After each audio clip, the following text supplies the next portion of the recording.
Hello दोस्तों, मैं Inder Kumar Yadav एनजीएफसीसी Adarsh Gram तिरास YouTube channel पर एक बार फिर से स्वागत करते हैं।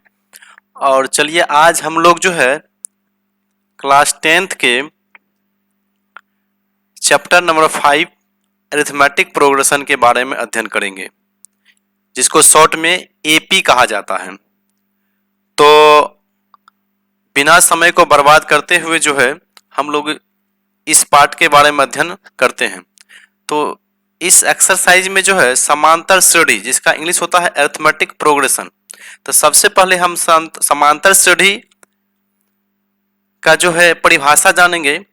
तो परिभाषा इस प्रकार से है कि संख्या की एक ऐसी सूची होगी जिसमें प्रत्येक पद पहले पद के अतिरिक्त अपने पद में एक निश्चित संख्या जोड़ने पर प्राप्त होता है। अर्थात कोई सूची होगी जिसमें प्रत्येक पद में एक निश्चित संख्या जोड़ेंगे तो क्या होगा, अगला पद प्राप्त होगा। तो ऐसी संख्या की सूची को हम लोग क्या कहेंगे, समांतर श्रेणी कहेंगे। क्या कहेंगे, समांतर श्रेणी कहेंगे। चलिए हम एग्जाम्पल के थ्रू समझते हैं कि संख्या की कैसी सूची है। यहाँ पे देखिए एक संख्या की सूची है 10, 15, 20, 25 और 30। इसको हम एपी कहेंगे क्योंकि प्रत्येक में जो है संख्या 5 जोड़ने के बाद अगला पद हमें प्राप्त होता है। इसमें भी आप 5 जोड़िएगा तो अगला पद प्राप्त होगा। मतलब सबका अंतर क्या है, समान है। जब सभी पदों का अंतर समान होता है तो उसको जो अंतर होता है उसको सार्व अंतर कहते हैं और इस सूची को जो है एपी कहते हैं।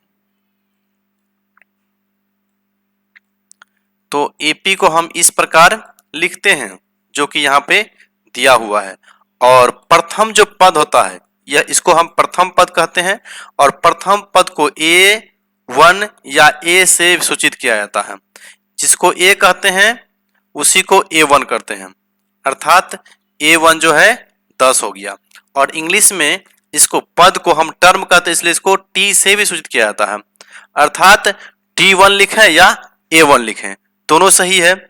तो हम एनसीईआरटी के बारे में अध्ययन करेंगे। एनसीईआरटी बुक जो है पढ़ेंगे, इसलिए उसमें उस बुक में जो है A1 लिखा हुआ, इसलिए हम A1, A2, A3 लेकर के चलेंगे।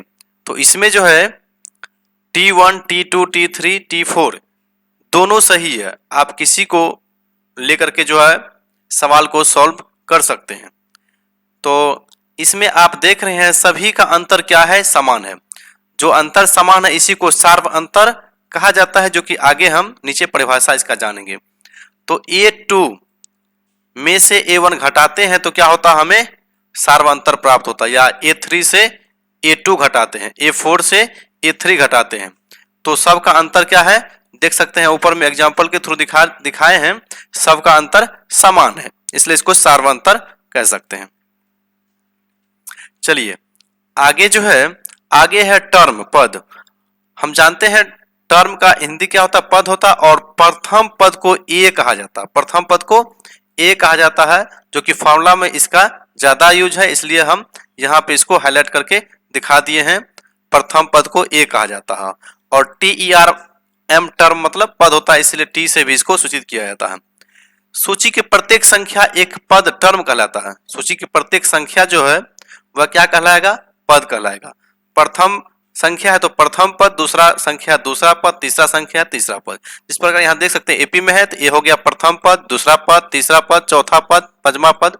इसी प्रकार से जो है ना, मतलब इसका अंतराल समान होता है और इसको एपी कहते हैं। सार्व अंतर, जो दो पदों के बीच का जो अंतर होता है उसको सार्व अंतर कहते हैं।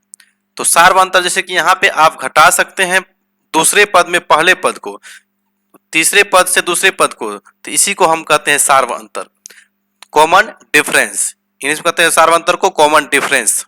तो इसका परिभाषा है सार्व अंतर, कॉमन डिफरेंस किसे कहते हैं, दो पदों के बीच के अंतर को सार्व अंतर कहा जाता है। दो पदों के बीच के अंतर को सार्वंतर कहते हैं और इसे डी से सूचित किया जाता है। सार्व अंतर जो होता है वह ऋणात्मक, धनात्मक या शून्य भी हो सकता है। चलिए आगे देखते हैं। सार्व अंतर common difference equal to formula होता है। कॉमन डिफरेंस अगर पूरा वर्ड लिखेंगे तो सार्व अंतर लिखेंगे, या इसको डी से ज्यादा डी बराबर भी फॉर्मूला होता है। तो कॉमन डिफरेंस बराबर होता है सूत्र a2 माइनस a1। a2 अर्थात दूसरा पद माइनस पहला पद, दूसरा पद माइनस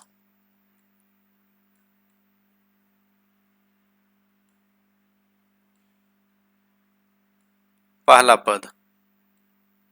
यह जो है फॉर्मूला हो गया d इक्वल टू डी अर्थात सार्वंतर इक्वल टू, यहाँ पे लिखा हुआ शॉर्ट में लिखा हुआ d equal to a2 minus a1, और इसी प्रकार से d equal to a3 minus a2, d equal to a4 minus a3। इसमें से अगर हम फॉर्मूला निकालेंगे तो यहाँ पे देखिए d equal to a2 minus a1, तो a2 प्लस में है, यहाँ पे a2 माइनस में, इसको कटा देंगे। a3 माइनस प्लस में, यहाँ पे a3 माइनस में। इसी प्रकार से a4 भी जो संख्या यहाँ पे आएगा उसके नीचे जो है a4 यहाँ पे आएगा, ठीक ना। इस कटने के बाद क्या बचेगा मेरे पास, a1 बच जाएगा। क्या बचेगा a1, और a1 क्या होगा इधर जाएगा तो प्लस में हो जाएगा, और नीचे में जो है क्या है an माइनस वन, अर्थात यह संख्या आपको d इक्वल टू प्राप्त होगा। और इसी को क्या करते हैं हम लोग फार्मूला बनाते हैं, इसको उधर करते हैं तो प्लस में हो जाता है a plus n minus one, a plus n minus one into D. इधर जाएंगे बराबर के जो है इस साइड जाएगा तो क्या होगा, यह प्लस में आ जाएगा इधर, ठीक ना। तो इस प्रकार यह फॉर्मूला हो जाएगा a n equal to a plus n minus one into d. A n क्या है अंतिम पद है, ए क्या है प्रथम पद है, एन क्या है पदों की संख्या है, और डी जो है सार्व अंतर है। कोई एपी इस रूप में हो सकता है।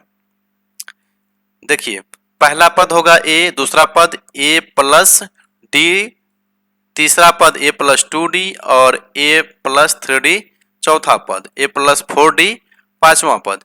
इस प्रकार से आप जो है अन्य फॉर्मूला भी निकाल सकते हैं। किस प्रकार से, a इक्वल टू, जैसे a इक्वल टू क्या होगा, जैसे मान लिया a5 इक्वल टू हम निकालेंगे, फॉर्मूला होगा a प्लस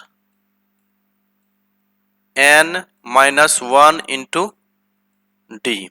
अगर यहाँ n का वैल्यू 5 है तो यहाँ भी हम 5 पुट करेंगे, तो a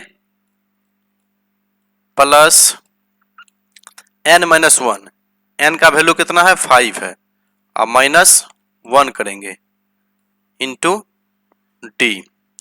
तो आपको फॉर्मूला प्राप्त होगा a प्लस 5 माइनस 1 करेंगे तो 4d।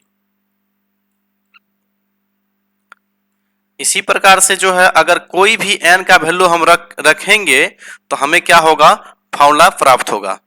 जैसे a10 इक्वल टू क्या होगा a प्लस, इसी फॉर्मूला से हम n का वैल्यू अब क्या रखेंगे 10 रखेंगे, 10 माइनस 1 इंटू डी। तो और इसके बराबर सूत्र हो जाएगा a प्लस 10 माइनस 1 9d। अर्थात कोई भी पद होगा तो उस पद में क्या करेंगे a अब प्लस, जितना पद होगा उसमें से एक कम गुना d कर दें। जैसे यहाँ 10 है तो 9d हुआ है, 11 होता तो 10d। अगर a इसी प्रकार से a50 बराबर हमको निकालना होगा तो फॉर्मूला हो जाएगा इसका a प्लस 49d। अन्य फॉर्मूला भी इसी प्रकार से आप निकाल सकते हैं। तो इस प्रकार आज हम लोग देखें कि समांतर श्रेणी का सूत्र जो है और उसके कुछ इंपॉर्टेंट फैक्ट जिसको हम याद करके जो है रखेंगे तो इस चैप्टर को बनाने में हमें मदद मिलेगी।